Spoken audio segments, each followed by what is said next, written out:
Saya ulang.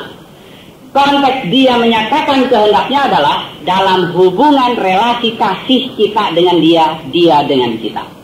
Maka tidak peduli saudara-saudara kita tahu atau belum tahu kehendak Allah, yang paling penting adalah ada terus di dalam relasi kasih itu. Sampai Allah satu hari akan menyatakan apa yang dia mau di atas hidup kita dalam rencananya yang besar. Musa, saudara-saudara, walaupun dia baru tahu rencana Allah, bagi dia dalam konteks rencana Allah yang besar memimpin Israel keluar dari Mesir pada waktu dia berdiri di depan semak menyala, tetapi sebetulnya Allah mulai menggarap Musa sejak kapan? Sejak kapan Allah menggarap Musa? Sejak bayi. Sekalipun Paulus baru tahu kehendak Allah dalam perjalanan ke Damsyik, tetapi kalau kita bertanya sejak kapan Allah menggarap Paulus, dia katakan paling sedikit sejak aku masih di dalam kandungan ibuku. Galatia pasal 1. Jadi yang paling penting, saudara, setelah kita ada di dalam Tuhan, terus pelihara kerelaan taat, kerelaan mengasihi dia, memelihara relasi kasih ini. Karena kita tahu Tuhan terus sedang bekerja dalam kehidupan kita, menyiapkan kita sampai satu hari kita siap, dia akan nyatakan dan kita siap dipakai oleh Tuhan. Ini yang kedua. Jadi yang pertama, saudara lihat, dia sedang bekerja. Ada konteks besar di dunia ini pekerjaan Allah.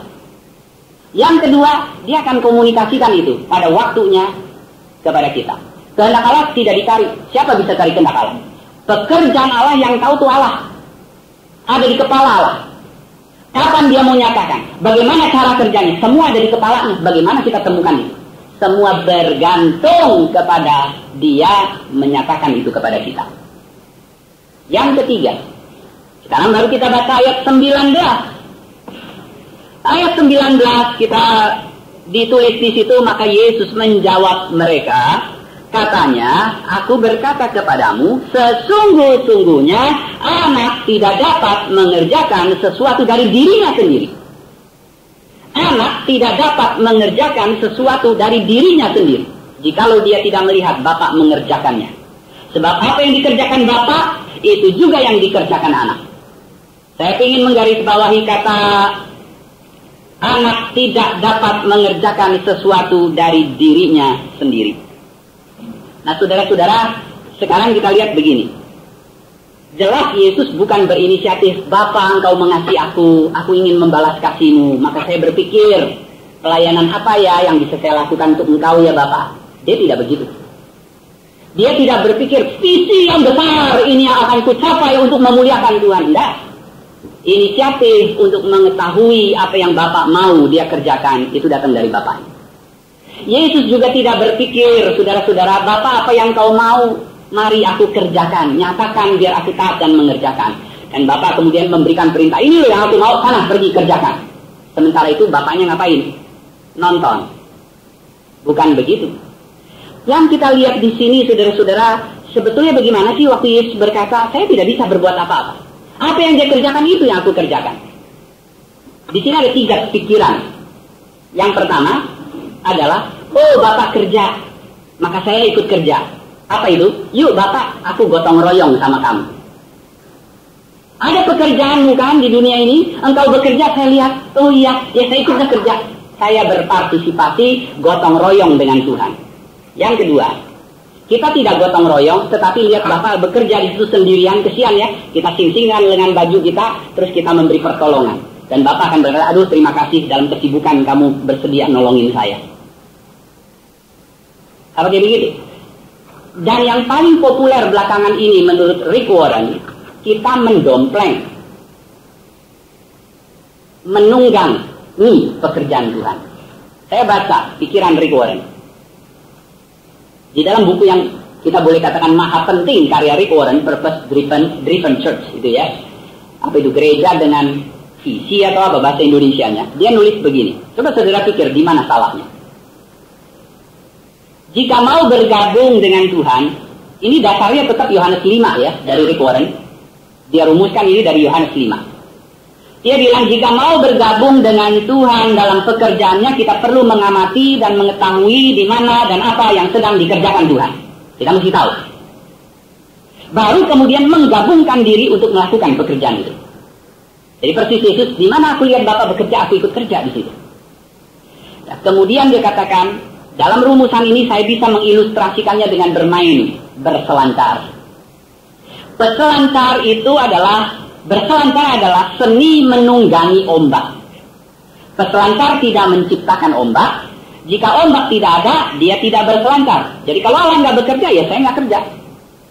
Sebaliknya jika ada ombak bagus, mereka segera memanfaatkannya sebaik mungkin. Panggilan kita adalah mengenali ombak, gerakan pekerjaan Tuhan, dan ikut bergabung di dalamnya. Bagus ya? Saya teruskan. Kita tidak bertanggung jawab menciptakan gerakan arus itu. Kita hanya mengikuti arus itu, dan bukan dengan membuat jalan kita sendiri. Jadi bukan visiku apa ya untuk Tuhan, enggak. Kita tidak bikin jalan sendiri, tidak bikin pelayanan sendiri. Cuma kenali Tuhan lagi ngapain, terus saya ikut. Maka kita akan berhasil hidup menikmati dan menjadi rekan Tuhan. Ya, itu uraian Rick Warren. Jadi kalau berdasar pengertian seperti ini, saya bisa mengatakan Kristus adalah orang yang memanfaatkan arus ombak untuk berselancar di atasnya. Dia lihat bapaknya, oh bikin ombak begini, dia main selancar di atasnya. Saudara-saudara, apakah betul pelayanan itu seperti itu? Bukan gotong royong, bukan tolongin Tuhan, tapi menunggangi. Tuhan lagi kerja apa? Kita ikut di situ. Keliru, itu bukan kekristenan, itu Taoisme. Taoisme, kalau saudara tahu satu istilah Wu Wei, itu pikiran daripada Lao Tzu. Sebenarnya kalimat lengkapnya adalah Wu Wei, Pu Wei. Tidak berbuat apa-apa, tetapi sesungguhnya berbuat apa-apa. Nah, dia gambarkan persis seperti Rick Warren. Dia katakan begini. Dalam ajaran Wu Wei itu, kita hidup mestinya mengikuti aliran atau arus. Dan kita hanya menyesuaikan jalan dengan segala sesuatu. Seperti pada arung jeram, kita tidak usah mengayuh susah payah. Kita tinggal ngikutin dan mengayuh hanya sekali dua kali untuk menyesuaikan diri dengan arus. Ya kan? Tetapi waktu kita diseret arus, kita bukan tidak punya arah. Melainkan kita sedang memanfaatkan arus itu untuk tujuan kita sendiri. Dan tujuan itu akan jadi mudah dicapai. Karena apa? Karena kita memanfaatkan gelombang arus yang ada. Ini menjadi lebih jelas kalau saudara pernah baca sedikit filosofi dari Fa Kua Chen, Tai Chi Chen atau Aikido. Saya cerita sedikit dari Aikido. Saudara, Aikido didirikan oleh seorang yang namanya Morihei Ueshiba. Apakah lafalnya kayak begitu? Saya kira enggak gitu ya bahasa Jepang. Soalnya bahasa Jepang mesti diucapkan dengan agak mengeden sedikit. Baru mirip. Nah, Morihei Ueshiba itu adalah seorang yang lahir, pendiri Aikido yang lahir pada tahun 1883. Cerita latar belakangnya sederhana. Dia tinggal di satu desa dan melihat bapaknya sering diperas, sering dipukuli oleh preman. Maka anak ini sejak kecil, bapaknya namanya Yoruku, sejak kecil dia sudah bertekad, nanti saya besar, saya akan latihan. Dan tidak boleh ada satu orang preman pun yang akan ganggu papa saya. Saya akan lindungi papa saya dengan baik. Maka dia mulai latihan angkat berat dan belajar bela diri. Yang paling penting dalam pengaruh dia adalah Daito Jijutsu. Dia belajar baik-baik. Sampai akhirnya betul-betul saudara sekampung tidak ada yang bisa menang lawan dia. Kuat sekali dan lihai sekali bela dirinya. Nah, dikatakan sampai waktu dia berusia 50 tahun. Dia mulai, bukan 50. Dia mulai masuk kepada usia tua, mulai masa tuanya dia berpikir begini. Aku sudah berlatih bertahun-tahun dan dapat mengalahkan siapa saja. Tetapi suatu hari aku akan tua. Dan pada waktu aku tua dan lemah, maka akan ada orang lain yang lebih muda, lebih kuat akan mengalahkan aku. Nah, kalau demikian maka semua latihanku akan jadi sia-sia. Pasti ada jawaban yang bisa memecahkan persoalan ini. Itu yang dipikir oleh Morihei. Maka sejak saat itu dia mulai menggeluti filsafat dan agama. Jadi Aikido jangan dipikir nggak ada latar belakang agamanya. Dia mulai menggeluti filsafat dan agama. Akhirnya dia dapat jawaban. Dan itulah sejak dia dapat jawabannya, dia mulai mendirikan yang kita sebut Aikido. Nah, saudara-saudara, umur 50, menurut buku yang saya baca, umur 50 mau nonjok dia jangan harap kena. Dikatakan saking lihainya nyolek aja nggak bakal kena. Sampai waktu dia usia 80 tahun, itu sudah tua renta katanya untuk pergi ke dojo apa doyonya itu. Dia mesti dipapah oleh murid-muridnya. Nggak kuat dia naik tangga sendiri karena sudah tua. Beratnya juga cuma hanya 125 pound. Dia mesti dipapah, dibantu. Tetapi katanya kalau dia sudah duduk di dojonya, bukan berdiri, duduk. Dia mau banting muridnya kemana aja dia banting. Orang susah sentuh dia. Itu Morihei, Ueshiba. Nah sebetulnya kenapa dia mahir begitu? Dia bilang kuncinya adalah mengikuti arus dan memanfaatkan gelombang. Jadi dia mahir sekali memanfaatkan tenaga orang. Orang Tionghoa punya istilah seliang po qianjin. Jadi dengan seliang itu berat yang ringan sekali dia bisa menghantam 1000 kaki. Itu mulai lihatnya dari burung, katanya belajar burung diserang ular, ularnya bisa dilempar oleh burung yang kecil. Jadi apa yang dilakukan adalah dia bisa pakai tenaga gelombang itu diikutin, dia buang. Maka saudara-saudara orang kalau lihat Morihei, kagumnya itu bukan kepada pemukul yang tenaganya besar, tetapi orang kagum kepada orang tua kecil, tua renta ini, orang gendut gede gini dia banting dengan mudah. Maka sama saudara-saudara, Allah bekerja itulah gelombang yang Allah ciptakan. Kita berselancar di atasnya. Nanti kita tepuk tangannya untuk ombak atau buat kita berselancar. Saya tanya, kita akan tepuk tangan kagum-kagum kepada siapa? Peselancar atau ombak? Pada peselancar. Maka saya kira apa yang digambarkan oleh Rick Warren itu keliru. Bekerja bagi Tuhan itu bukan seperti itu. Maka kalau kita lihat saudara, Yesus mengatakan begini. Anak tidak dapat mengerjakan sesuatu dari dirinya sendiri jikalau ia tidak melihat Bapa mengerjakannya. Kemudian dia ngomong lagi begini. Anak tidak melakukan apapun selain apa yang Bapaknya kerjakan. Anak tidak berkata apapun yang berasal dari dirinya. Anak bahkan datang ke tengah dunia ini bukan atas keputusannya tetapi keputusan Bapa. Maka dia katakan semuanya itu dikerjakan oleh Bapaknya. Jadi Yesus bukan memanfaatkan aliran, tetapi dialah aliran ini. Dialah gelombang, dialah yang menyerahkan diri seperti pena ke tangan Allah, supaya Allah dengan bebas menulis apa saja. Maka rahasianya di sini saudara lihat, waktu kita mengambil pena walaupun mahal sekalipun, kita menulis huruf yang indah. Orang akan muji pennya nggak? Orang akan melihat, wih, pennya pun nulisnya bagus. Enggak kan? Orang akan lihat dan orang akan memuji tangan yang memegang pen itu.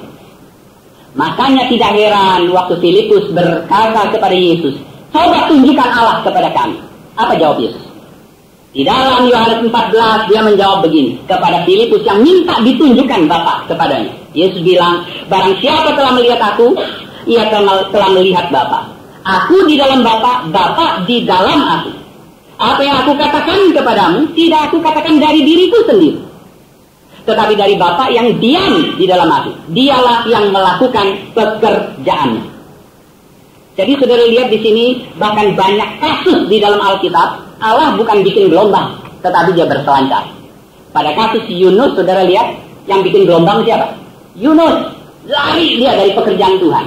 Pada pelariannya itu Tuhan berselancar, mencapai orang di kapal, dia 3 hari di dalam perut ikan itu jadi lambang kematian Yesus.